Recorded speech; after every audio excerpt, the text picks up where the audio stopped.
What is up, guys? This is your boy Andy Matrix. I talk about anime, manga, video games, geek culture, and Japanese culture.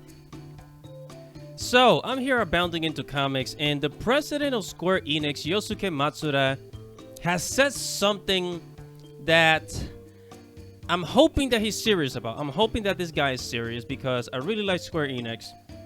And it's like, I want to believe them, but then there's contradictions, right? There's contradictions. And we're going to get into that right now. So, before we get started, make sure to subscribe to the channel. Make sure you hit the notification bell and like the video. I'm on a journey to get 1,000 subscribers, guys, and I very much appreciate your help.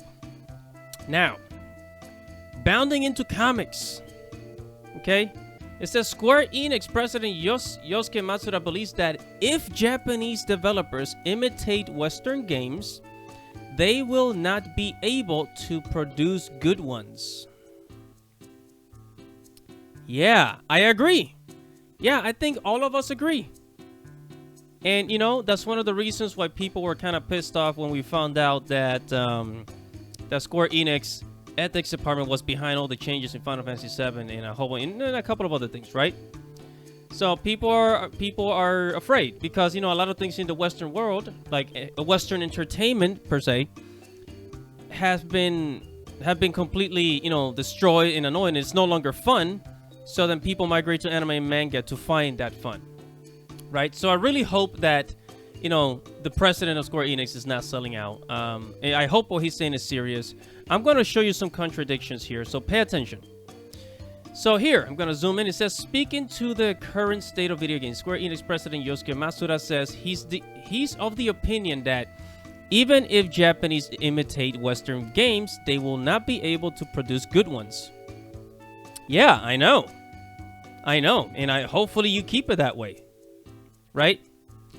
And then down here, he goes on to say, I believe that playing is a sign that one is a person. Matsuda opened the interview via depth, as it is said that people are creatures of play, homo ludens, and without entertainment, I believe that the mind would die.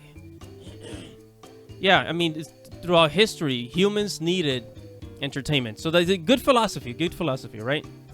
Now, down here, he continues on. It says, Matsuda asserted his views that a game creator being dedicated to their vision affords any given title the highest probability of success, as that passion will resonate with like-minded players. And that's how the market works. That's how this whole thing works. You know, you create a video game that you believe in, right? Like, you know, Final Fantasy has been a really popular game. And throughout the world, worldwide, you know, Final Fantasy has found many fans, millions of fans around the world, right? In Europe, North America, South America, in Asia, it has millions of fans, you know, and everybody knows that it's made in Japan, and people like the Japanese product, and they don't want it to change because it's good.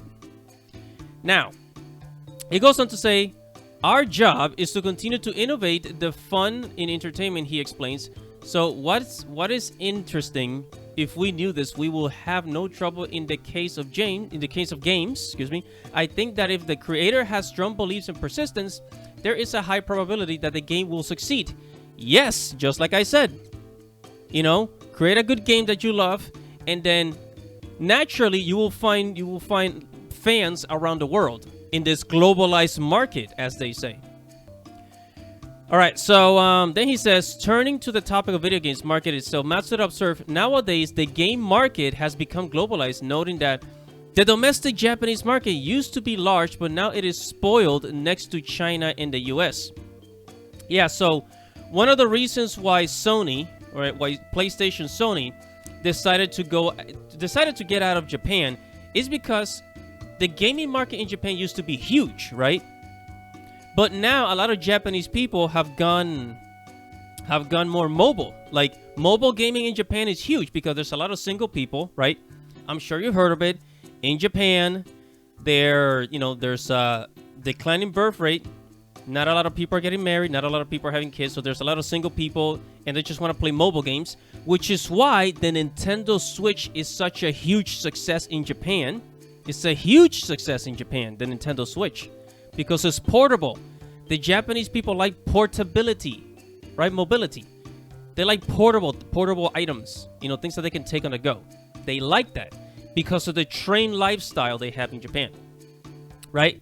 And he's saying spoiled next to China and the U.S. because, you know, I mean, you can pretty much understand. So basically, they're saying that they have to market to China, they have to market to the U.S., right? Because they want to make money in those markets, but they don't want to change at the same time. He says, if you are not recognized as even globally, you cannot do business, he bluntly stated. He said, Matsuda warned that despite this new potential for developers to reach audiences across the globe, any attempt to appeal to a particular demographic by emulating their style would ultimately result in failure.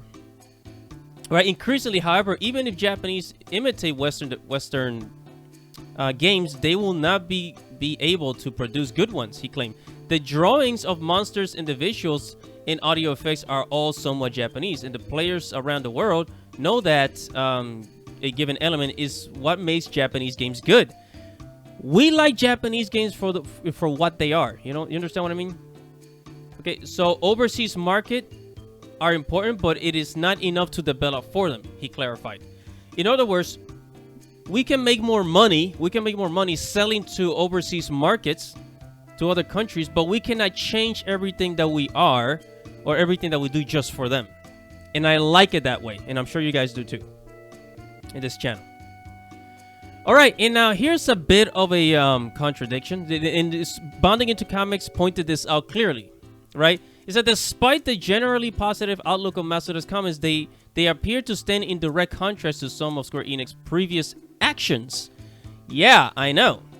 It said their notorious ethics department itself, having regained recent infamy thanks to their revelatory job listing, would suggest that the company is more than content with Japanese games being modified for foreign sensibilities and matching age rating boards, even if it would alter the original creator's vision and alienate the aforementioned like-minded fans.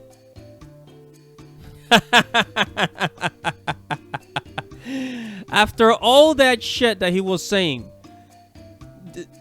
Bonding Into Comics went straight to the ethics department argument and completely just basically just put it back right on the president's face, right? Yeah, you know, because you have an ethics department that is designed to change the game for Western sensibilities. You know? And I'm not going to go too deep into that, but then it says, another contradiction can be seen in how Square Enix is currently themselves tasking their own subsidiary, Luminous Productions, a Japanese developer, through and through with developing a Western-style game in Forsaken. So you guys will probably already know Forsaken is a Western-style game. It's this girl from New York. Is this girl from New York? She gets isekai, right? It's like she gets isekai into another world, and then she has to learn these magical powers and stuff, right? So you can pretty much see that they are actually trying to align with Western, you know, with Western styles. So now it says, set to launch in October 11 for PC and PlayStation 5, Forsaken will see a young New York woman, Frey Holland, thrown into the fantasy world of Athia, where she suddenly finds herself developing her magical powers and must subsequently fight for survival amidst pursuit from the lands of tyrannical rulers. Right? It says, however, while the game's aesthetics and mechanics will bear the Japanese flair mentioned by Matsuda, its story will be penned by Western writer Gary Whittia, Amy Henning, and Allison Ryder. Basically, Square Enix is hiring Western writers for this Western-style game, and the Western-style game Forsaken has some Japanese flair to it, right? Some Japanese flair to it. So it seems as though Square Enix they're trying to see if they can create Western games.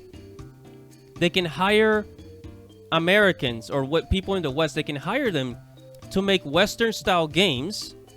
So they can have a section, so that they can have a sector of people working on a Western style game, while the Japanese sector, right? The Japanese part of the company works on Japanese style games. And they can separate the two.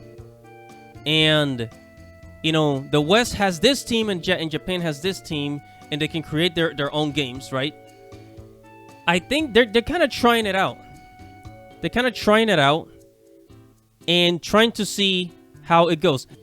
But it seems to me like they are compromising somewhat, but trying not to at the same time. And after everything that the president said, Mr. Matsuda, I wonder what encouraged him to have an ethics department, right? If he's so for making, you know, Japanese style games for the global market. And I'm gonna end it right there. This was a really long video, guys, but whatever your thoughts are, comment below, tell me what you think, and like the video. Make sure to subscribe to the channel, hit the notification bell, and I'll see you guys in the next video. This is Andy Matrix.